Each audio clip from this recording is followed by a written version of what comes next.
Hamas को आतंकी संगठन घोषित करे भारत, दबाव बना रहा इजराइल। पीओके कनेक्शन समझिए। इजराइल गाजा पट्टी से हमास को खत्म करने के अपने अभियान के बीच भारत से लगातार हमास को एक आतंकवादी संगठन घोषित करने की मांग कर रहा है। हाल ही में इजराइल ने पाकिस्तान के कब्जे वाले कश्मीर में कश्मीर एकजुटता दिवस पर हमास नेताओं की उपस्थिति को लेकर चिंता जताई है। पहली बार था जब हमास के नेता पीओके पहुंचे और उन्हें संयुक्त राष्ट्र द्वारा प्रतिबंधित आतंकवादी संगठनों जैसे लश्कर-ए-तैयबा और जैश-ए-मोहम्मद के सदस्यों के साथ देखा गया।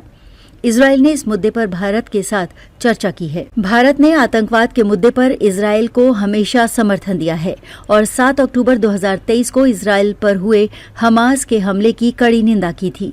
हालांकि भारत ने अब तक हमास को एक आतंकवादी संगठन के रूप में आधिकारिक रूप से प्रतिबंधित नहीं किया है, जबकि अमेरिका और यूरोपीय संघ सहित कई देश इसे पहले ही आतंकी संगठन घोषित कर चुके हैं। इजराइल ने 2023 में पाकिस्तान आधारित लश्कर-ए-तैयबा पर प्रतिबंध लगाया था, जो 2008 के मुंबई आतंकी हमलों के लिए जिम्मेदार है। उस समय भारत में इजराइल के राजदूत नाओर गिलोन ने उम्मीद जताई थी कि भारत भी हमास को प्रतिबंधित करेगा।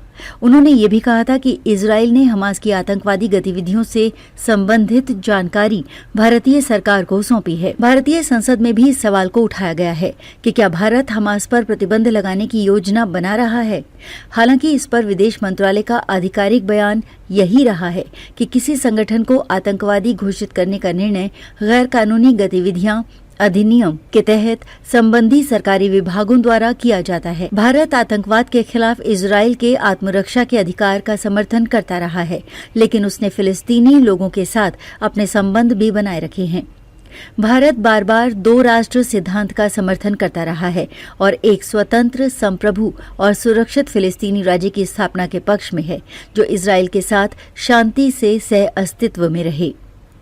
भारत संयुक्त राष्ट्र में फिलिस्तीन की सदस्यता का भी समर्थन करता है।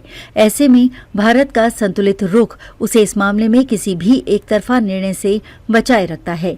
हालांकि पीओके में हमास नेताओं की उपस्थिति के बाद ये देखना दिलचस्प होगा कि क्या भारत इस पर अपने रुख में कोई बदलाव करता है या नहीं।